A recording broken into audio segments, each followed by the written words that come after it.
This is Sky News. In just a moment, the press preview, a first look at what's on the front pages as they arrive. But first, our top stories. A man has been found guilty of the murder of PC Sharon Beshanivsky in Bradford more than 20 years ago. Senior Conservative MP William Ragg has admitted giving the personal phone numbers of fellow MPs to someone he met on a dating app, according to a report in The Times. UK civil servants overseeing arms exports to Israel have asked to stop work immediately, while President Biden has told Benjamin Netanyahu the situation in Gaza is unacceptable.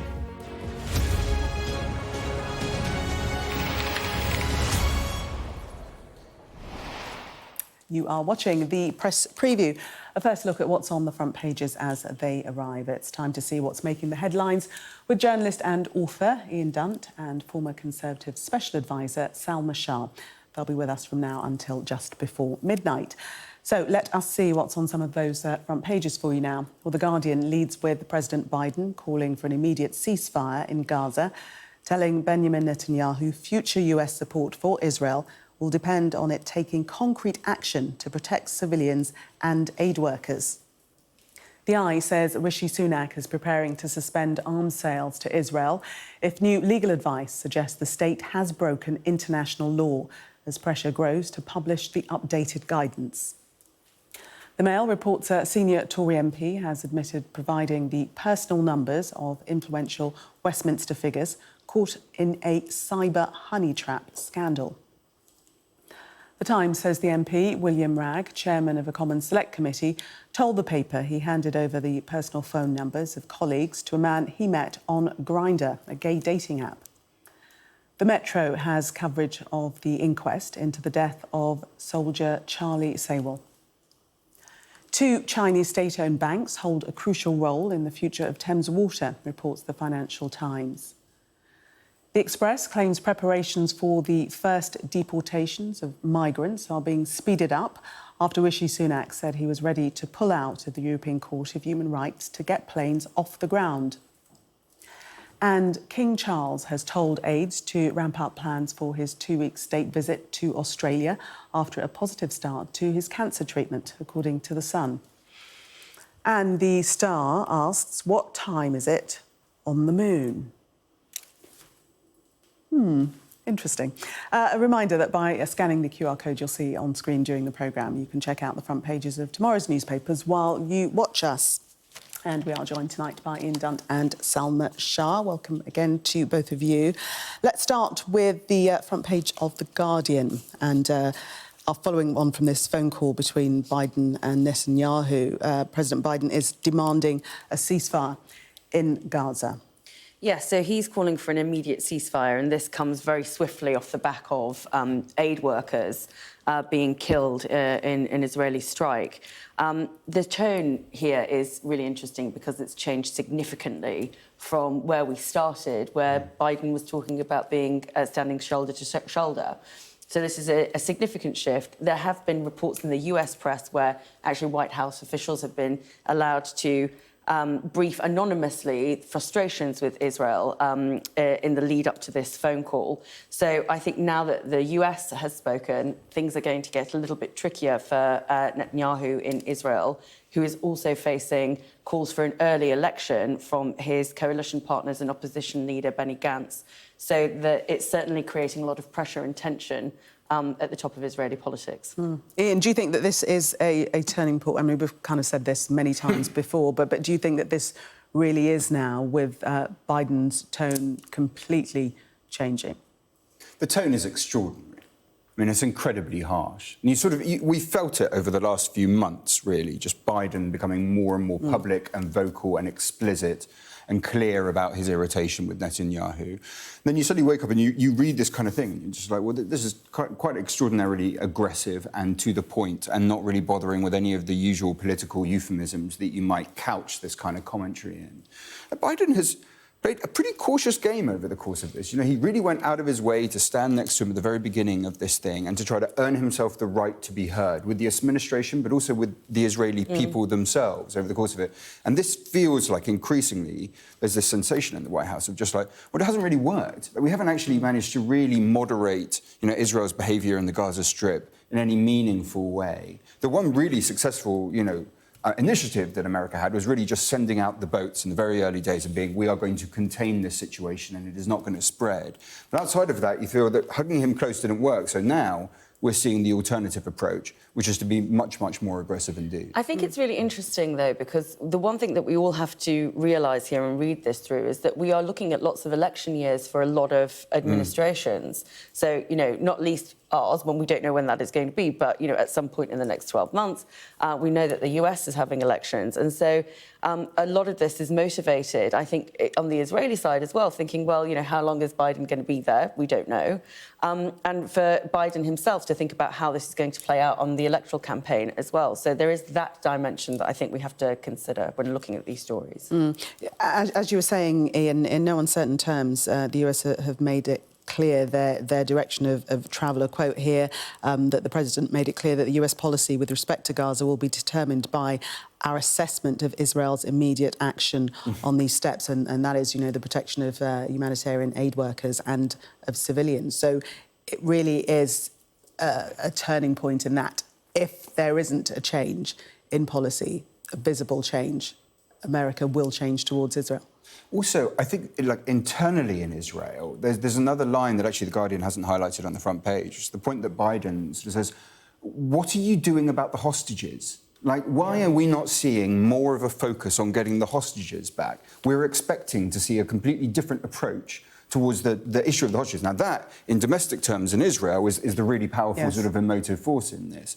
So in that context, you think, wow, I mean, that is quite a thing to be saying to Netanyahu at this particular moment. Well, domestically, that's what his own people have been saying, exactly. that he's not focusing on the hostages, but intent on prosecuting the war. That's where the protests are, as well. Yes. I mean, in terms of what are the acute pressures that he faces at home, it's on that issue.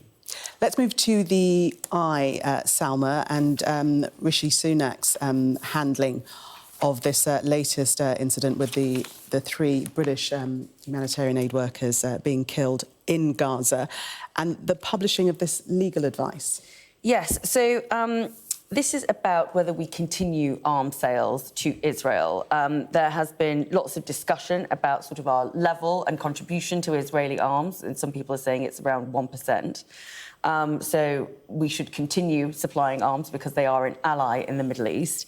But what is coming back is legal advice that the Israeli state has broken international law, and therefore we can no longer support Israel with arms as a consequence of that. And ministers seem to be waiting for this advice to be able to make that decision.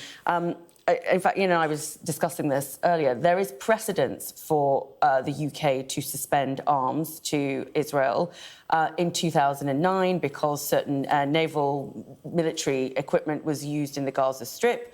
And previously, actually going back to 1982, I can't remember if there was a sanction, but certainly Mrs. Thatcher, who was Prime Minister at the time, rebuked Israel. And she was a great ally of Israel's, but rebuked them over their... Yeah, I think it was 2002 and 1982 with the... With excursions, I thought it was 2009. I might be incorrect on that. But yeah. We'll fact check that. We'll be all Googling once we're off, this is something that we have done before. You look at the legal case that's being sort of presented to the government in sort of increasingly kind of also quite aggressive, communications being sent in by lawyers. They're alluding to two things. I mean, the first one is the arguments on genocide, but the second one is a much more moderate argument and a much harder argument to counter, which is on Clause 7 of the UN Arms Trade Treaty. Now, that is about, are you going to have a risk assessment for any arms that could be going off, that could be breaking international humanitarian law? Now, on that basis, you look at the kind of images of what we've seen over the last few months, and regardless of whether people are sort of friends of Israel, whether they're more critical, regardless of their position on that, you basically see, well, hang on, what do we have? We have, hospitals that have been reduced to rubble. We have, the latest attack on humanitarian workers wasn't an isolated incident. We've seen incidents like this, throughout the conflict. And, of course, we see what looks like a famine. It's quite hard to be able to assess the extent of that famine because most of the journalists have been removed from the Gaza Strip because there aren't, there's not a lot of people on the ground to report what's going on. Now, in that context, that more moderate argument seems like quite a tight one. And when you see the nervousness of someone like David Cameron talking about this, there's a point David Cameron when he was talking today, where he just went, look, I don't want to answer any questions on Israel. An extraordinary thing for a foreign secretary to be saying. You get the impression, this could be wrong, but you get the impression of that looks like you're being given internal legal advice that would suggest something that isn't politically convenient to you at the moment. And it feels like that's where the tension in the British government is right now. And until we know what that is, it's all sort of speculation. Just to say we did a quick fact check, and I was right, 2002, 1982. You didn't even have to check your phone. Yeah, genius. Let's have a look at the Metro. Same story, in that talking about the pressure that's growing on the government to end arms sale to Israel, however minuscule those might be. But Rishi Sunak facing pressure on both sides, because there are those that saying, well, we need to support Israel as we always have done, and others saying that we need to stop selling them arms. Yes, and this is interesting because this is not just about the legal context. This is actually about his own MPs and backbenchers calling for this. So you've got Paul Bristow and Flick Drummond, who have expressly called for an end of arms sales. So this is not really about the sort of ethical or legal considerations. This is about the politics of this as well. And I reference back what I said about this being an election year. Lots of MPs with lots of constituents who are very concerned about this, who will be lobbying their MPs on this issue as well. So we'll see a lot more of that. On the other hand, you also have the former Home Secretary Suella Braverman, who is apparently in Israel at the moment and insisting that there was no breach of humanitarian law. But I can't see that she's basing that on anything other than her own eyewitness testimony. But yes, there is again this sort of split for the Prime Minister to consider politically, as you say, from those people who are saying we absolutely must support Israel no matter what, and those people who are saying this actually needs to be considered in the round much more holistically. There's a link here, isn't there, really, when you look at some of the sort of Republican attacks on Biden around his commentary today, and you look at what Braverman is doing when she's there. I mean, there's a certain extent that in countries like the UK and the US, and arguably around the world, when people talk about Israel, they're not really talking about Israel. They're basically talking about their domestic political calculations. Israel serves as a kind of totem, typically on the right, of showing like, well, no, I stand by Israel no matter what. That's really what Suella Braverman is there doing. I mean, when Suella Braverman says, I've seen the delivery trucks, I've seen this, it's absurd to say that Israel... You think, this is not an objective, informed appraisal that you're offering us. All this tells us is where you want to position yourself for the coming Conservative battle, rather than anything about the Can I just say... Just very quickly. That might be sort of... We can't speak to what Suella's intentions are, but I think there is a very convincing argument on the right that does talk about our support for Israel in the Middle East and the wider context of what we're sort of doing there in terms of the British interest. So I don't want to sort of completely, denounce what the Conservative right thinks about this. I think it's an important part of the debate. I just think that we have to look at it in a much more rounded, holistic way. Yeah, I'm going to stop it there. Just to get one more story in, and this story's on the front of the Mail. It's also in the Times, and the Mail headline: I gave MPs numbers to sex, I can't even say it, sexting plotter. And this is a sort of what's been described as a honey trap cyber scandal. What more do we know? Well, this is actually quite a shocking story, because we have William Ragg, who is actually, by all accounts, quite a respected MP in Westminster circles, who's admitted and come forward and said that he met somebody on Grindr who I think had... essentially, I don't want to use the word blackmailed him, but had compromising material on William, and then forced him to give up these numbers that then led to spear phishing, so targeted potential cyber attacks of colleagues. I think this is shocking for a couple of reasons. One, you would expect a different kind of judgment from a senior MP like William Ragg. I mean, I accept that people make mistakes, and he's come forward and confessed this. But also just how vulnerable our public officials still are to this kind of attack, and how easy it seemingly seems to be able to access that. We must go to a break now, but I just want to bring in what William Ragg has said himself. And he said they had compromising things on me. They wouldn't leave me alone. They would ask for people. I gave them some numbers, not all of them. I told him to stop. He's manipulated me, and now I've hurt other people. I got chatting to a guy on an app, and we exchanged pictures. etc. And it goes into further detail. Finally saying, I'm sorry that my weakness has caused other people hurt. So just to get his words out there in the public domain as well. Salma and Ian, thank you very much for the moment. We are going to take a break. Coming up, more from the newspapers, including this in The Guardian. Its headline, Tories planned for app to make party millions. Stay with us to find out more about that.